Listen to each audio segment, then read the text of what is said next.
be sure to smash that like button, ding that bell, and don't forget to subscribe.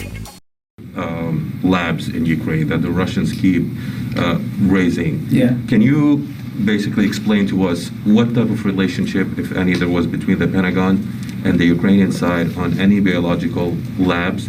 When was the last cooperation, and what do you have to say about these Russian accusations? The Russian accusations are absurd. They're laughable. And, in the words of my Irish Catholic grandfather, a bunch of malarkey. There's nothing to it. It's classic Russian propaganda.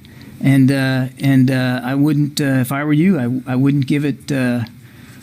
I wouldn't give it a drop of ink worth paying attention to.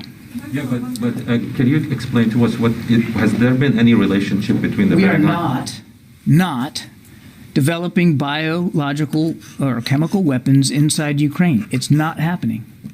In fact, we also have this story from Foreign Policy. False claims of U.S. BioWare labs in Ukraine grip QAnon. See, it's a QAnon claim. This is a QAnon lie.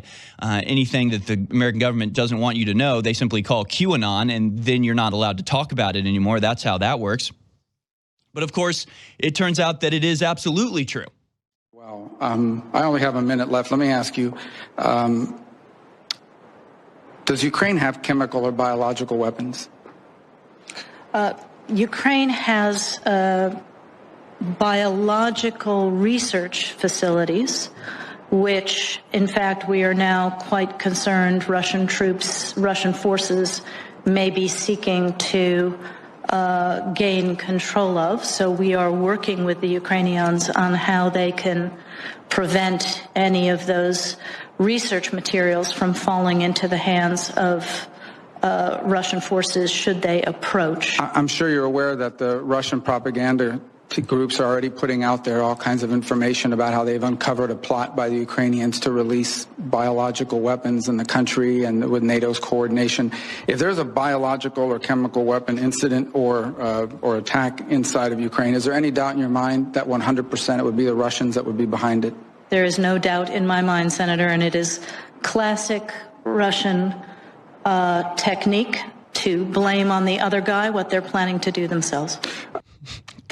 Oh, yeah, it's that classic Russian technique.